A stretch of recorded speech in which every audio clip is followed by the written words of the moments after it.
मंगलवार का दिन हनुमान जी का दिन है, सब जानते हैं। इनको किस तरह का भोग लगाने से क्या लाभ होता है और ये भोग किस समय लगाया जाए तो ज्यादा असरदार हो जाता है, आइए पंडित जी से जान लेते हैं। पंडित जी, अमूमन अपने हिसाब से एक तो मंगलवार के दिन को लेकर लोग सतर्क रहते हैं, खाने पीने को लेकर, पूजा को लेकर, हर तरीके से। लेकिन फिर भी कोई ऐसा समय, कोई ऐसा भोग जो बहुत खास हो जिससे इस दिन का और अच्छे से लाभ उठा सकें।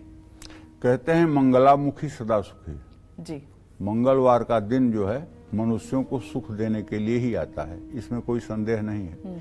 लेकिन ये है मंगलवार। मंगलवार का मतलब कि ये हनुमान जी का दिन है जी। और ये मंगल ग्रह का दिन है।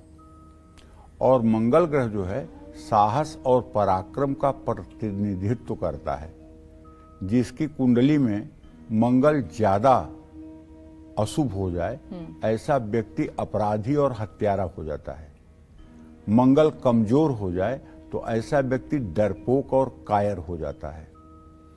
मंगल अगर निर्बल हो जाए तो आदमी का साहस क्षीण हो जाता है।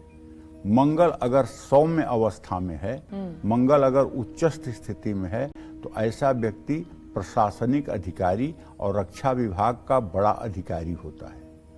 तो मंगल की स्थितियों का आकलन करना चाहिए। और मंगल के देवता जो है वो हनुमान जी हैं। और हनुमान जी क्या हैं? ज्ञानी नाम अग्रगण्यम, ज्ञानियों में अग्रगण्य हैं हनुमान जी। ठीक है, लेकिन हनुमान जी की विनम्रता कितनी है विपनेश। हनुमान जी को एक तरफ कह रहे हैं ज्ञानी नाम अग्रगण्यम, हनुमान जी जब लंका में जाते हैं, विभीषण से मिलते हैं तो अपना परिचय जानते हो क्या देते हैं? असमय अधम सखा, अपने को अधम कहते हैं। असमय अधम सखा मोहु पर रघुवीर, अस कहि कपि गदगद भयो भरे बिलोचन नीर। दैन्यता कितनी है हनुमान जी में, अहंकार का लेस है। हाँ, यहाँ तो मनुष्य के अंदर जरा सी काबिलियत आई कि अपनी वाहवाही में ही मरने लगता है। इसीलिए तो ये भी कहा जाता है कि हनुमान जी की जब पूजा की बात आई थी तो उन्होंने कहा कि मेरी पूजा मत कीजिए, बस जय श्री राम बोल दीजिए, मैं मेरी पूजा ही होगी वो। जय श्री राम। मेरी पवन सुत पावन नामू, अपने बस करी राखेऊ रामू। समझ रहे हो? तो कहने का आशय ये है, जब समुद्र पर जो है पुल बन रहा था तो सब बंदर भालू पत्थर ला ला के डाल रहे थे। भगवान राम ने सोचा कि मैं भी बैठे बैठे क्या कर रहा हूँ, इन लोगों के सहयोग में दो चार पत्थर तो मैं भी डाल सकता हूँ। और जब पत्थर मेरे नाम से तैर रहे हैं तो मैं डालूंगा तो तैरेगा ही। तो भगवान ने अकेले में, ये मन में उनके भय था कि कहीं न तैराओ, किसी ने देख लिया तब क्या होगा।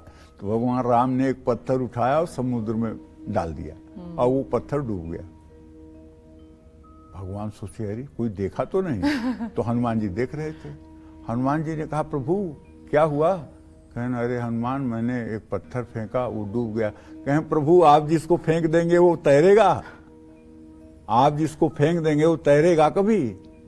आपके फेंकने पे कोई तैरेगा? कभी न तैरेगा प्रभु। आप तो जिसको छू देंगे, जिसका स्पर्श कर देंगे वही तैरेगा। तो यहाँ हनुमान जी की दृष्टि देखिए, इसीलिए वो ज्ञानी नाम अग्रगण्यम है। ठीक है जी। तो भाई अगर आप कानूनी मामले में फंसे हुए हैं, आप अगर मांगलिक दोष से पीड़ित हैं, आपके विवाह शादी में बहुत रुकावट आ रही है, शादी के बाद भी यदि आपका वैवाहिक जीवन सुखी नहीं है, आपका हर किसी से लड़ाई झगड़ा होता रहता है, तो आपको हनुमान जी की विधिवत पूजा करनी चाहिए। हनुमान जी को हलवा, पंचमेवा और गुड़ से बने हुए लड्डू, पान का पत्ता और केसर, ये सारी चीजें बहुत पसंद हैं। हनुमान जी को इमरती का भी भोग पसंद है। इस तरह के संकट से मुक्ति पाने, हर तरह से संकट से मुक्ति पाने के लिए 5 मंगलवार आप हनुमान जी को चोला समझ रहे हैं क्या? सिंदूर पीला वाला और चमेली का तेल मिला करके जो भगवान हनुमान जी के मूर्ति पर लेप किया जाता है, इसी को चोला कहते हैं। मैं इसलिए बता रहा हूं कि 10 साल की उम्र तक मैं भी नहीं जानता था चोला क्या होता है। तो चूंकि जो चीजें मुझे मालूम नहीं रही होती हैं, जिसमें मैं भ्रमित रहा होता हूं, वो बात मैं अपने दर्शकों को भी बता देना चाहता हूं। मैं सोचता हूं मेरी तरह कहीं ये भी बुद्धू न हो, इसलिए चोला उसी को कहते हैं जो सिंदूर और चमेली के तेल का लेप हनुमान जी के पूरे शरीर पर किया जाता है, उसी को चोला कहते हैं। और खूब उसके बाद में अच्छा भोग लगाना चाहिए।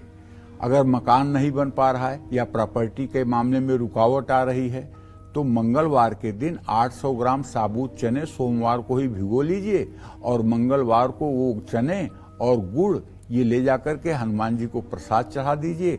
उसको बच्चों में बांट दीजिए या जरूरतमंद लोगों में बांट दीजिए या घर ले आकर के उसका सेवन करिए। सब प्रकार से कल्याण हो जाएगा। जय मां विंध्यवासिनी।